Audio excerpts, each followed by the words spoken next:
United vote to walk away out of the Mason Mount deal and switch on the Moises Caicedo deal because Chelsea looks like they are playing hardball to Man United, yet they feel like they have done all what they have in their power to really get this deal over the line. Welcome to United Matters channel. How are you guys and where you're watching us from? I go by the names of Rock and David. Smash the like button, comment and share.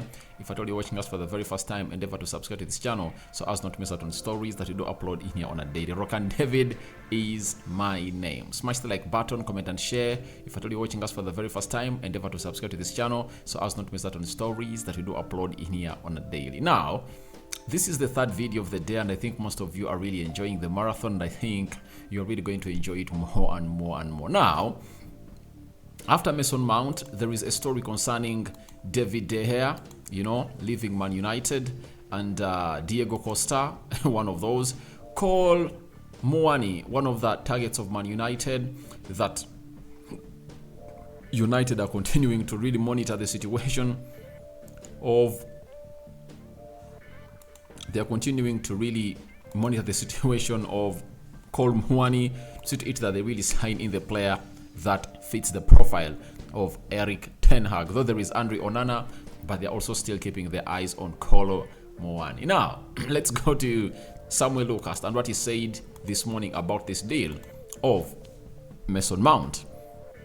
He has said, United believe Chelsea are overvaluing Mount and he's out of contract next year and wants to leave. United's bargaining position is weakened by a tight budget.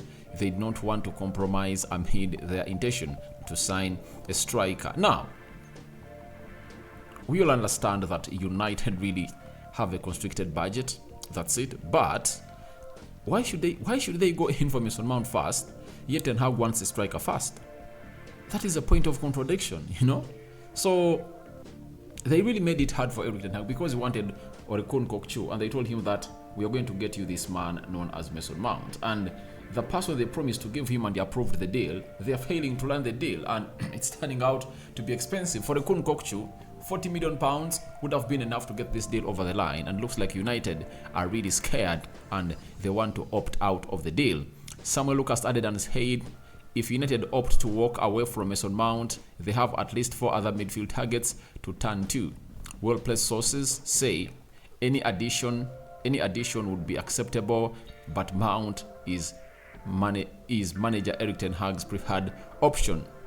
We all know the option was not Mason Mount. The option was Orkun Kokchu, and it's the board that threw into the Mason Mount proposal, and they said, let's bring in Mason Mount. But it's turning out to be a difficult deal that it's not going over the line as far as time is really concerned. Third bid put in yesterday, rejected by Chelsea, and Chelsea are calling in for a one-on-one discussion, and what they want is simple. They want United to go all out and obviously pay them £58 million up front plus £7 million of add-ons, and United look like they want to back out. And guess who they want to back out and go for? It's a player that even Chelsea are interested in, and we've been told by Jacob Steinberg, Fabrizio Romano via The Guardian that Man United also want to know soon if a deal can be done for Mason Mount, and if not, they'll move on to other targets, including Brighton's Moises Caicedo. Now, this is the most interesting bit of it, The other bit of United pulling out of the deal is so much interesting, but this one is also very, very interesting. Do you know why? If you talk about pulling out of the deal and walk away, I would like the balls of Man United. That will really set a precedent to every team at the beginning of the transfer window that no team is going to really ransom us. That's it, because we've been taken as a joke, and that's why Chelsea are not accepting the money we're giving them. Offering them £55 million, £50 million and £5 million of add-ons is really a very huge offer for a player who is left with 1 year on his contract. I have examples. Look at Gabriel Jesus. He went to Arsenal for £45 million up front and £5 million of add-ons. So those are £50 million. And Gabriel Jesus is way far a better player than Mason Mount. You understand? So when the player is left with just 1 year on his contract, you just have to really have your ceiling at £50 million. and you're giving them the money. They are not wanting to taking it because they know that United has always been ransomed by very many clubs when it comes to negotiations, and they're just trying to really do United the worst of a negotiation. And my happiness would be to see United walk out of this deal. That's it. You just walk out. Mason Mount has really stood his ground. He has told the board of Chelsea, I'm not renewing my contract. I'm willing to walk out on a free next summer. So, as it stands, you just leave it at that and understand that, all right, we are going to really sign Mason Mount on a free next summer, and Ten Hag will tell him, please, don't sign a new contract. I'm going to bring you to my club. Chelsea will bow down to that amount of money. They will bow down to that amount of money, trust me. 50 million pounds of add-ons, 50 million pounds up front, and 5 million pounds of add-ons. That is really great and so much important when it comes to the bid that United lodged, and it was really what it was really rejected by Chelsea. Now, where does Moises Caicedo come into this mix? I like Moises Caicedo. I love him to the max. I don't know how people watch the game of football, but the most important signings that United need are a centre forward, a Casemiro backup, and who else? Those two are the most important people that we need, because for the others, even if we don't sign a right-sided centre back, we can go ahead and really play the season until January, and then we sign in one, right? Even if we don't get in a goalkeeper, and obviously David De Gea stays, we can see ourselves through until January and then get in more signings. So, the reason as to why I like Moises Caicedo is he can play that Casemiro role when Casemiro is out. We've all gotten to know that Casemiro got an injury, knee injury, when he was really preparing to play for Brazil as they lost to Senegal by 4-2, Sadio Mane scoring a brace. And we all know that. But as it stands, it's really looking nasty, for Manchester United, because you bring in Mason Mount and you're not having a Casemiro backup. That means you want to keep Scott McTominay and Fred here. Yet we want to elevate this team to go to the next level. And if at all you want to elevate, you have to first take out mediocrity from your team. So I'd rather stay with Donny van de Beek and take off Scott McTominay and Fred, then bring in a Caicedo, because I know Caicedo can play in the single pivot, and obviously play in a double pivot alongside Casemiro. That is it. So I would love to see Caicedo come to Man United. But can we meet the realistic evaluation of Brighton for Moises Caicedo? Because the moment we go there, we'll be creating a bidding war between them and Chelsea, as Chelsea is planning to lodge their bid for Moises Caicedo next week, and they are willing to go ahead and obviously make it happen for the team of Brighton. So us pulling out of the Chelsea deal will be better, and let's focus on Moises Caicedo. And if at all we sign Moises Caicedo and the centre forward first, that will be some good signings for Man United, according to me. Then the rest will come in later, because those are the most important positions that we need to improve on before the start of the season. And those are the two players I would love to see Erik Ten Hag walk with to America in the preseason. Why?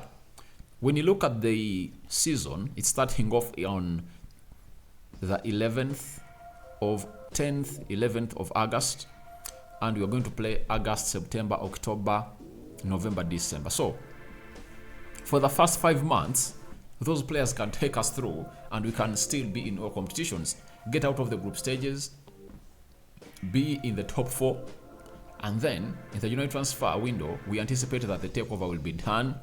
Sheikh Jassim Al Thani will be in charge, and then he'll really throw the checkbook to Erik Ten Hag. And I think we can get good players in January, because if Chelsea manage to do that, who are we not to manage to go ahead and really get in good players? And that depends on to Caicedo coming in at Man United and maybe a centre forward, because we need those two players badly.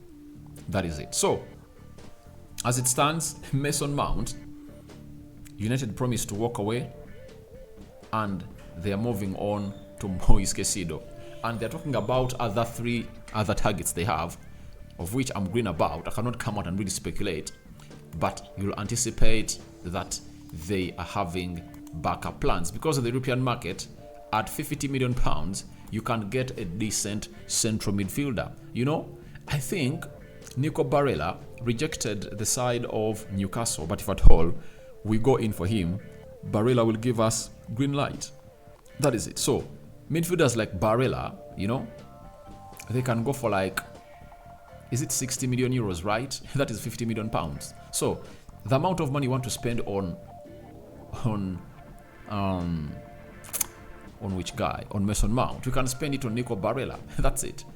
So very good signing. So let's leave that at that, and let's get into the Fabrizio Romano comment about David De Gea and the goalkeeper of FC Porto. Fabrizio has told us that